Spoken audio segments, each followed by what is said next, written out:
Okay, so the next part है हमारा lecture का। उसके अंदर हम देखेंगे कि हम एरो डायग्राम किस तरह से बनाते हैं। जैसे हमने पिछली दफ़ा हमने थोड़ा देखा कि कोऑर्डिनेट डायग्राम हम किस तरह से डिज़ाइन करते हैं, उसी तरह से हम देखेंगे कि अभी एरो डायग्राम हम किस तरह से बनाएंगे। सो एरो डायग्राम के अगेंस्ट हमें रिलेशन के अगेंस्ट हमें सेट दे दिया गया है और रिलेशन बता दिया गया है। हमारे पास ए सेट है जिसमें 1 2 3 पड़ा है और बी सेट है जिसमें एक्स और वाई पड़ा है, और रिलेशन हमें दे दिया गया है 1 y 2 x 2 y और 3 x, जो कि ऑफ कोर्स एक पार्ट है ए क्रॉस बी का, जिसमें से ही ये रिलेशन बेसिकली निकाला है। सो यहाँ पर अगर हम एरो डायग्राम बनाए तो हम इस तरह से बनाएंगे कि यहाँ पर ए सेट को हम इस तरह से सर्कुलर फॉर्म में रिप्रेजेंट कर देंगे और बी सेट को भी इस तरह से हम रिप्रेजेंट कर देंगे। ए सेट में ए के एलिमेंट लिख देंगे और बी सेट के अंदर हम एक्स और वाई लिख देंगे जो कि बी के एलिमेंट्स हैं।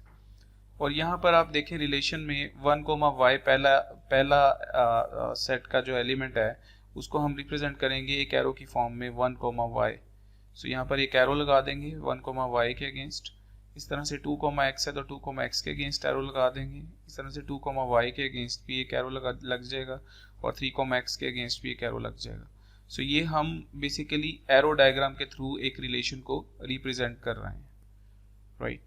देन जो तीसरी डायग्राम आती है वो आ जाती है डायरेक्टेड ग्राफ की, कि हम एक रिलेशन को डायरेक्टेड ग्राफ की फॉर्म में किस तरह से रिप्रेजेंट कर सकते हैं। सो हमारे पास एक ए सेट है 0 1 2 3 और उसके अगेंस्ट हमें रिलेशन भी दे दिया गया है। ये बेसिकली ए क्रॉस ए के अगेंस्ट रिलेशन है, जिसमें 0 0 है, 1 3 है, 2 1 है, 2 2 है, 3 0 है और 3 1 है।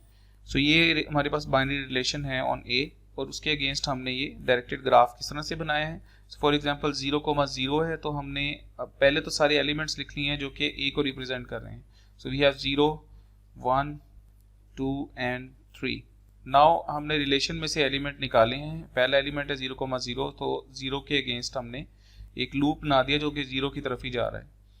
इसी तरह से 1 3 है तो 1 से 3 की तरफ एक एरो जा रहा है, आप देख सकते हैं।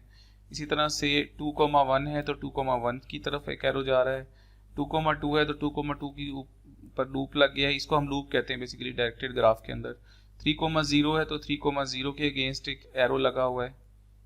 3 1 है तो 3 1 के अगेंस्ट भी एक एरो लग गया है। सो ये जो रिप्रेजेंटेशन है, इस रिप्रेजेंटेशन को हम डायरेक्टेड ग्राफ कहते हैं। देन ये हमने मुख्तलिफ अभी तरीक़ेकार देखे हैं कि एक रिलेशन को हम कैसे कैसे रिप्रेजेंट कर सकते हैं। हम ऑर्डर पेयर की फॉर्म में रिप्रेजेंट कर सकते हैं, हम कोऑर्डिनेट डायग्राम की फॉर्म में रिप्रेजेंट कर सकते हैं। देन हमने एरो डायग्राम देखी थी, इसके थ्रू हम रिप्रेजेंट कर सकते थे। देन डायरेक्टेड ग्राफ हमने देखे थे। अब क्वेश्चन क्या आ सकता है? क्वेश्चन ये आ सकता है कि आपको एक सेट दे दिया गया और उसके अगेंस्ट ये रिलेशन दे दिए गए हैं और आपने उसके अगेंस्ट डायग्राम बनानी है। क्वेश्चन इस तरह से भी आ सकता है कि आपको एक डायग्राम दे दी गई है और उस डायग्राम के अगेंस्ट आपने बताना है कि कौन से ऑर्डर्ड सेट हैं इस रिलेशन के जो इस रिलेशन का हिस्सा हैं। सो जो नेक्स्ट चीज़ है, जो नेक्स्ट एक मतलब डायग्राम ही समझ लें, it's basically called matrix representation. तो हम मैट्रिक्स रिप्रेजेंटेशन में हम बेसिकली देखते हैं कि हम किस तरह से हम किसी रिलेशन को रिप्रेजेंट। सो मैट्रिक्स रिप्रेजेंटेशन में हम देखते हैं कि हमारे पास एक ए मैट्रिक्स है जिसमें A1 से लेकर AN तक सारे एलिमेंट्स हैं, और इस तरह से B मैट्रिक्स है जिसमें B1 से लेकर BM तक सारे एलिमेंट्स हैं।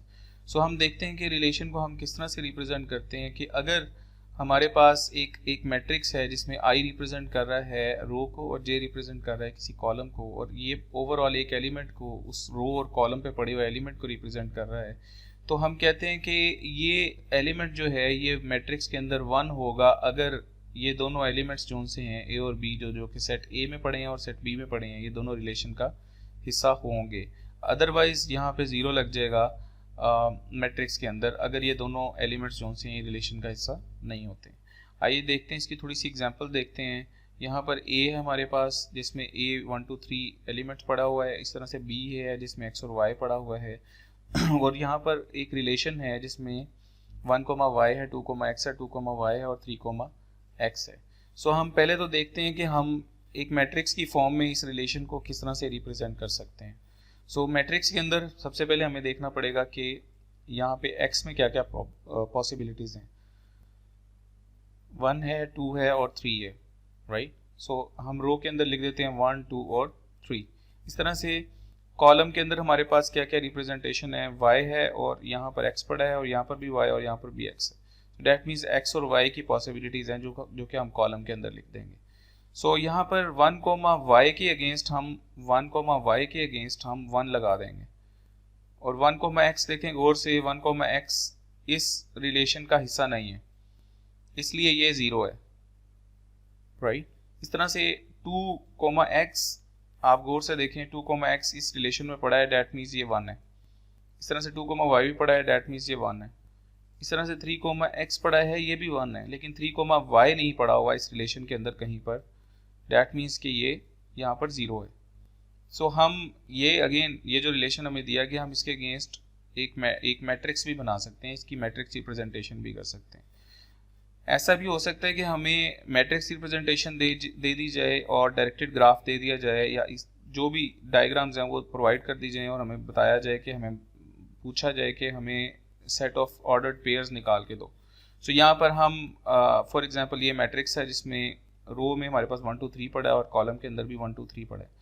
दैट मीन्स कि 1 comma 1 is a part of a relation, क्योंकि इसके अंदर 1 पड़ा हुआ है, और 1 comma 2 is not a part of a relation, क्योंकि इस मैट्रिक्स के अंदर 0 पड़ा हुआ है। सो दैट मीन्स कि हम रिलेशंस को डिज़ाइन बना सकते हैं, निकाल सकते हैं मैट्रिक्स के अंदर से। देखें 1 कोमा 1 में 1 पड़ा हुआ है, 1 कोमा 3 में 1 पड़ा हुआ है, 2 कोमा 1 में 1 पड़ा हुआ है, 3 कोमा 2 में 1 पड़ा हुआ है, इस तरह से 3 कोमा 3 में 1 पड़ा हुआ है। तो ये हमारा एक रिलेशन के सारे सबसेट्स बन गए, मतलब सारे हमारे पास एक रिलेशन सेट बन गया है जिसके अंदर सारे एलिमेंट्स आ गए, राइट, जो कि इस मैट्रिक्स का हिस्सा थे या रिलेशन का हिस्सा थे।